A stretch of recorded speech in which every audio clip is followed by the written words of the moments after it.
Bonjour à tous, j'espère que ça va. Alors aujourd'hui je vous retrouve pour une vidéo pour savoir comment savoir quel type de peau vous avez.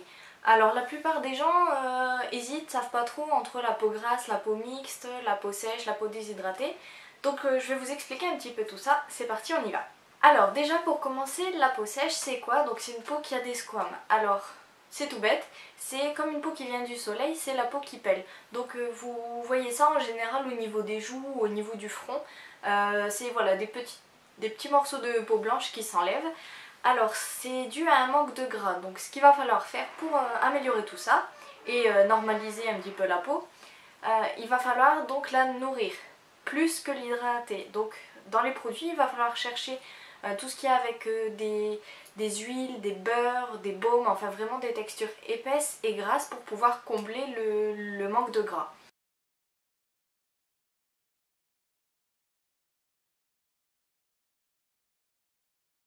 Alors, la plupart des gens aussi confondent en général avec la peau déshydratée. La peau déshydratée, c'est pas du tout la même chose, c'est une peau qui en manque d'eau. Donc il va pas falloir la nourrir, enfin si un petit peu, mais il va falloir surtout l'hydrater. Alors vous pouvez la remarquer, pas avec les squames, mais avec des petites ridules de déshydratation. En général c'est au niveau des pommettes, ou alors au niveau des yeux, un petit peu au milieu du front. Et voilà, donc vous avez l'aspect de petites ridules. Alors ce qu'il va falloir faire, c'est chercher des produits avec en général des végétaux dedans. Donc vous pouvez avoir du cactus, de la framboise, du concombre, qu'est-ce que vous avez d'autre, du collagène aussi, de l'acide hyaluronique, pour combler le déficit en eau. Je vous ferai d'ailleurs une vidéo en parallèle avec celle-là où je vous montrerai comment ne pas se tromper sur les soins à acheter. Je vous citerai les principes actifs qu'il faut chercher dans les ingrédients.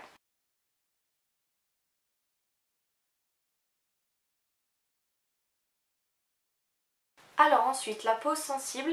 Donc là, bon, c'est assez facile. C'est une peau qui présente des rougeurs. Donc en général, c'est surtout au niveau des pommettes. Et aussi une sensation de tiraillement. Alors, ce qu'il va falloir faire, c'est bien sûr apaiser la peau, diminuer la rougeur, mais aussi améliorer la microcirculation, puisque c'est ça la cause d'une peau sensible. C'est des troubles de la microcirculation au niveau de la peau. Et donc du coup voilà, ça crée cette sensibilité et cette rougeur.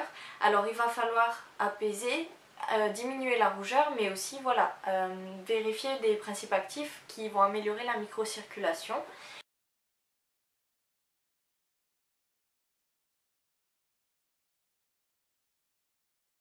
Et il faut surtout éviter de confondre avec, il faut éviter de mélanger la peau sensible et la peau déshydratée. Alors certaines personnes qui ont la peau déshydratée se disent qu'elles ont la peau sensible parce qu'elles tiraillent.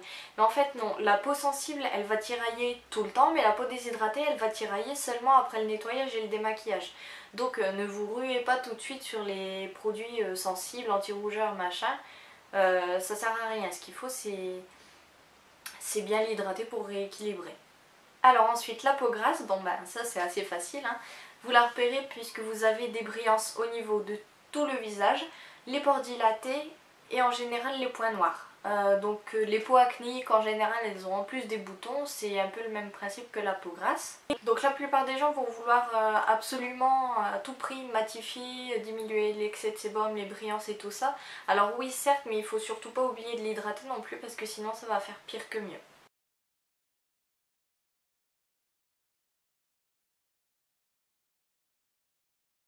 Ensuite, on a la peau sénescente mature. Donc là, c'est une peau forcément qui a des ridules, des rides, et c'est principalement dû à la déshydratation. Bon, bien sûr à la vieillesse, mais disons que moins on hydrate sa peau, plus on va avoir des rides jeunes.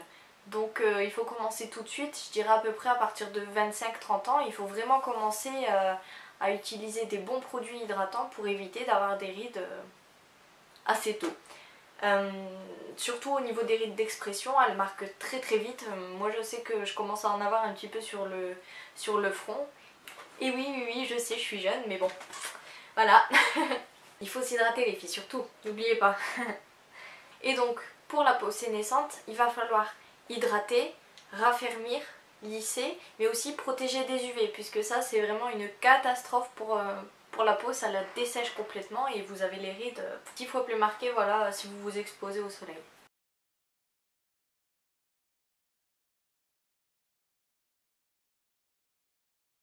Ensuite on a la peau terne, donc là c'est une peau qui a l'apparence assez grisâtre, jaunâtre, vraiment fatiguée. En général ça va avec les poches et les cernes. Et oui, parfait. Donc là ce qu'il va falloir c'est lui donner vraiment un coup d'éclat. Donc la peau terne peut être due à un manque de fatigue, au tabac aussi si vous fumez beaucoup, et à une mauvaise hygiène de vie. Donc vous pouvez utiliser des ampoules coup d'éclat, des produits voilà, avec de la vitamine C, mais il faut surtout avoir une bonne hygiène de vie.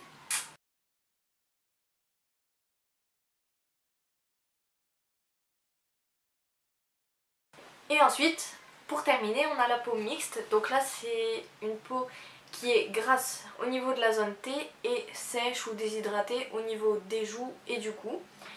Alors là, je pense que je vais me faire huer. Pour moi, les produits pour peau mixte ne servent à rien du tout. Voilà.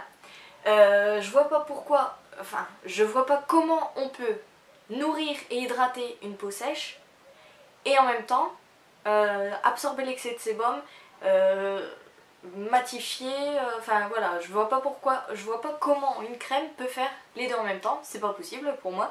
Donc je vous conseille à 200% d'utiliser des crèmes, enfin des produits pour peau sèche sur les joues et le cou et des produits pour peau grasse sur le menton, le nez et le front. Alors je sais que ça peut avoir un certain coût, c'est sûr, mais je vous garantis que vous verrez les résultats 100 fois mieux et 100 fois plus rapidement qu'avec des produits pour peau mixte. Pour moi ça sert absolument à rien d'utiliser des produits pour peau mixte, ça va légèrement hydrater mais c'est tout, donc voilà, aucun intérêt pour moi.